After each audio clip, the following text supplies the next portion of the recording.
Once upon a time, in a small village nestled between rolling hills and thick forest, a girl named Ifeoma was born.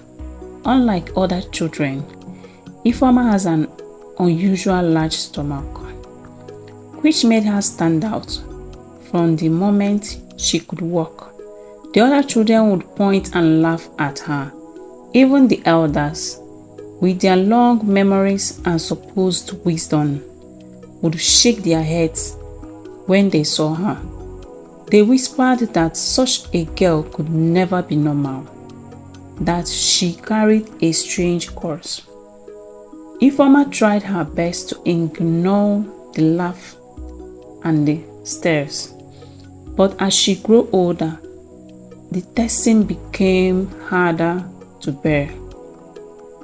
Every day, she walked through the village with her big stomach, bow her head down, ashamed of the body she has been given. Her large stomach make her feel like an outcast, someone who didn't belong in a place where everyone looked the same. But there was one person who always loved Ifeoma unconditionally: her mother. No matter how the villagers treated her, Ifeoma's mother saw the beauty and potential in her daughter. Ifeoma, your stomach is a blessing, her mother would say, though Ifeoma never understood how. All she saw was the way people laughed and gossiped about her. But her mother's love was strong and constant, like the sun that warmed the earth every day. It was the only thing that kept Ifeoma from falling into despair. One year, when the rain should have come to water the fields, the skies remained clear and the ground grew dry and cracked.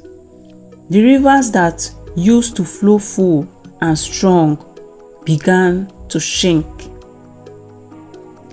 and the crops that fed the village withered under the harsh sun. Soon, there was nothing left to harvest, and the famine set in. People began to grow thin with hunger, and even the wealthiest family found their food store running out. In the midst of this terrible drought, Ifeoma and her mother, unlike the other villagers, never seemed to suffer. It wasn't long before people began to notice. How is it, they whispered, that Ifeoma and her mother still have food to eat when the rest of us are starving? Some of the villagers grew curious, others grew jealous. They started to gossip more than ever, blaming Ifeoma for the famine.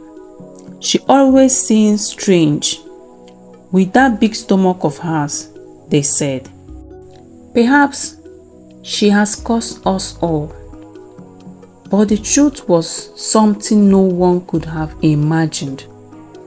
Every night, as Ifeoma and her mother sat in their small hut, Ifeoma would gently tap her large stomach, and like magic, a delicious meal will appear.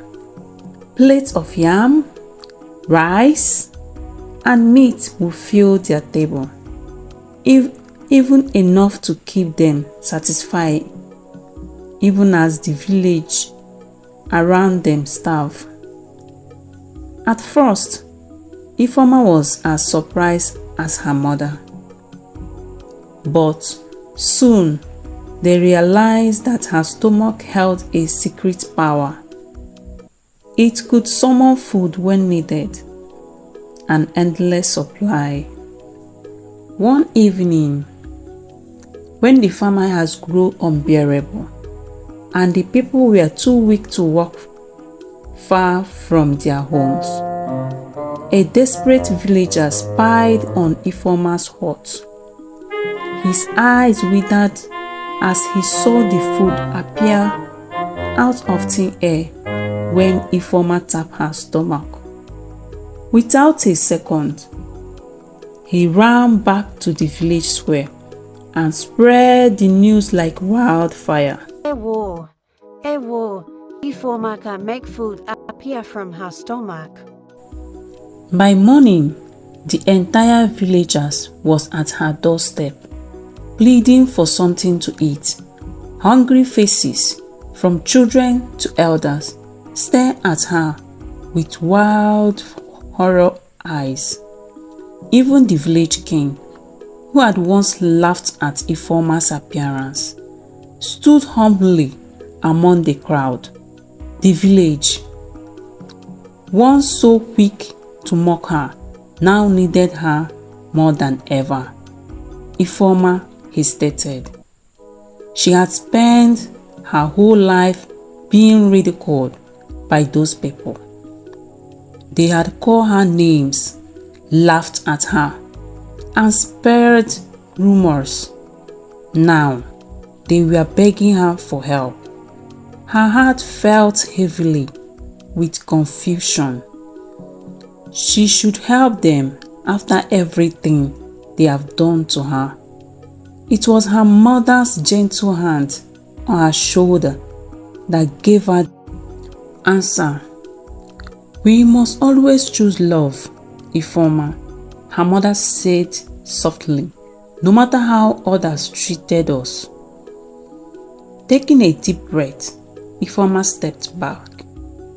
"I will help you," she announced to the crowd, "but you must promise never to mock me or anyone else for being different again. We are all part of this village and we must take care of each other." The villagers, too weak to argue, nodded their heads. They didn't care about promise at that moment. They only wanted food, and so Ifeoma began to beat her stomach, and food appeared, enough for everyone to eat to their fill. At first, the village was grateful. They ate the food Ifeoma provided, and for a time, they were content. But soon, greed began to creep into their hearts. If she can make food appear whenever she wants, they thought, why should we only eat to fill? Why not more? The villagers started coming to Ifeoma's house for more, demanding large portions. Some even tried to trick her, taking food they didn't need just to sell it to other villagers. The once grateful crowd became a mob of greedy, always wanting more. Even the king, who had once begged humbly for a meal, now ordered Ifeoma to feed his family first.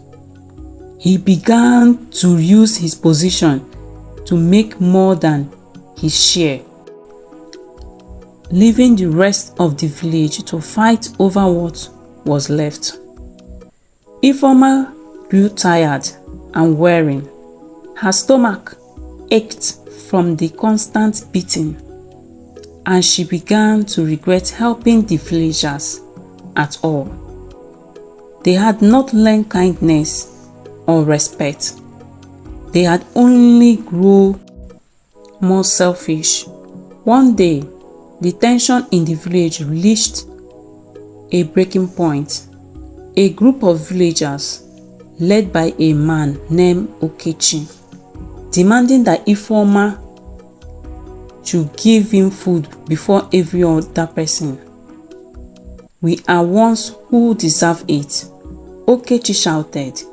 "We were the first to discover that secret."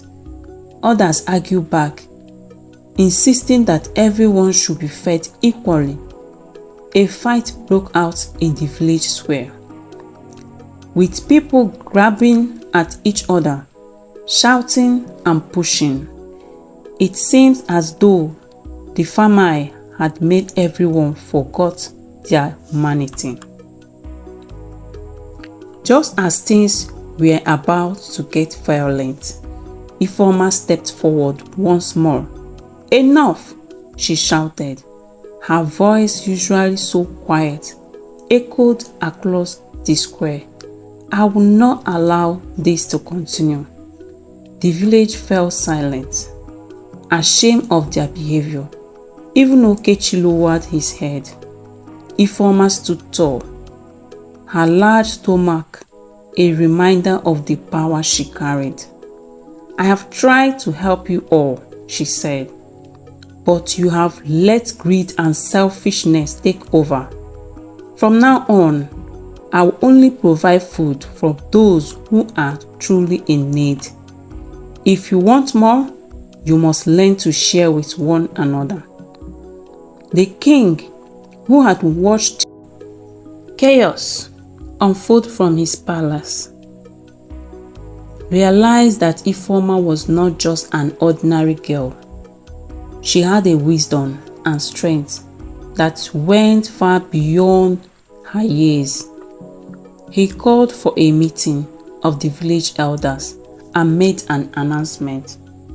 Ifeoma has shown us that true leadership is not about power or wealth, but about companionship and fairness.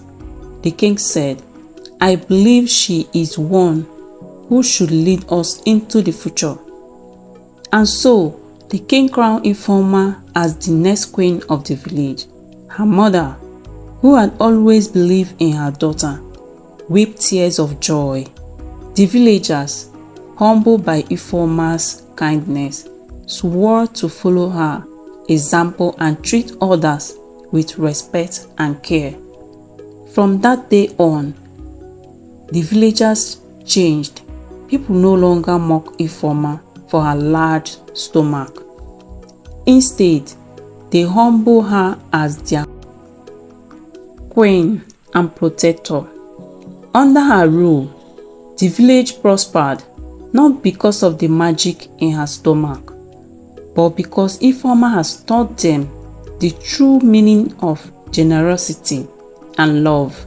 And Ifeoma, who had once been ashamed of her appearance, finally understood what her mother had always known. Her stomach was not a curse, but a gift. Ifeoma and her mother lived happily ever after, knowingly that they had brought peace and unity to the village. The end.